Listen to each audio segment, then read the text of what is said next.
Hello guys, ഈ ഒരു വയറും കൊണ്ട് വെറും 1 മിനിറ്റ് താഴെ നിങ്ങളുടെ റോയൽ എൻഫീൽഡിന്റെ ബുള്ളറ്റ് ഏതൊരു കള്ളനും ഈസി ആയിട്ട് കട്ടുകൊണ്ടുപോകാൻ പറ്റും.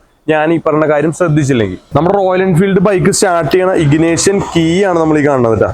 അപ്പൊ ഇതിന്റെ തൊട്ട് താഴെ തന്നെ ഇഗ്നേഷന്റെ ഒരു കീയുടെ സോക്കറ്റും കൂടി നമുക്ക് കാണാൻ പറ്റും. ഈ ഒരു സോക്കറ്റ് ആണ് ഇതിലെ മെയിൻ പ്രശ്നക്കാരൻ. അതിപ്പോ നിലവിലെ കണ്ടീഷൻ എന്ന് പറയുമ്പോൾ ഹെഡ്ലൈറ്റ് ഞാൻ ഓൺ ആക്കിയിട്ടേക്കണ്ടാണ്ട് ഇഗ്നേഷൻ ഓൺ ആക്കുന്നതോ ഓഫ് ആക്കുന്നതോ ഹെഡ്ലൈറ്റ് വർക്കിംഗ് ആണ്. നമ്മളിപ്പോ ഈ താക്കോൽ അങ്ങോട്ട് ഊരി അങ്ങോട്ട് താഴോട്ട് വെച്ചേക്കെ. ഞാൻ നേരത്തെ പറഞ്ഞ ആ ഒരു വൈറ്റ് സോക്കറ്റ് കണ്ടില്ലേ, അത് ഞാൻ അങ്ങോട്ട് ഡിസ്കണക്ട് ചെയ്തിട്ട് ഇനി അതിനുശേഷം എന്റെ കയ്യിലുള്ള സാധാ ഈ ഒരു വയർ ഇതിന്റെ അകത്തേക്ക് അങ്ങോട്ട് ഇൻസേർട്ട് ചെയ്യുമ്പോഴത്തേക്കും തന്നെ ഓട്ടോമാറ്റിക് ആയിട്ട് വണ്ടിയിലോട്ടുള്ള പവർ സപ്ലൈ ഓൺ ആവുകയാണ്. ഇത്രേ ഉള്ളൂ ഞാൻ പറഞ്ഞത്. നിങ്ങൾക്ക് താക്കോലില്ലാതെ ഏതൊരാൾക്കും സിമ്പിൾ ആയിട്ട് വണ്ടി സ്റ്റാർട്ട് ചെയ്യാം. ഇപ്പൊ സെൽഫ് അടിക്കുകയാണെങ്കിൽ തന്നെ ഏതൊരു വണ്ടി സ്റ്റാർട്ടാവും.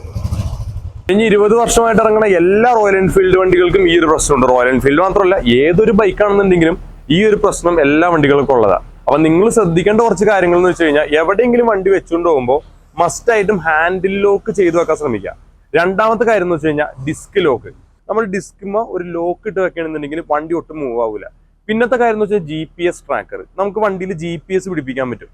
നമ്മുടെ വണ്ടി ആരെങ്കിലും കട്ടുകൊണ്ട് പോയാൽ തന്നെ നമുക്ക് ആ വണ്ടി എവിടെയാണ് എന്താണെന്നുള്ളതൊക്കെ എപ്പോൾ ആണെങ്കിൽ ലൈവ് ലൊക്കേഷൻ നമുക്ക് അറിയാൻ പറ്റും. അപ്പോൾ ഗൈസ്, നമ്മുടെ വണ്ടി നമ്മൾ സൂക്ഷിച്ചില്ലെങ്കിൽ പിന്നെ ഏതെങ്കിലുമൊക്കെ പൊളിക്കുന്ന സ്ഥലത്ത് നോക്കിയാൽ മതി. അപ്പോൾ നേരത്തെ പറഞ്ഞ പോലെ ഇതേപോലത്തെ സേഫ്റ്റി മെഷേഴ്സ് ഒക്കെ നിങ്ങൾ യൂസ് ചെയ്യണമെന്നുണ്ടെങ്കിൽ ഒട്ടും ടെൻഷൻ അടിക്കേണ്ട വരില്ല. Thank you.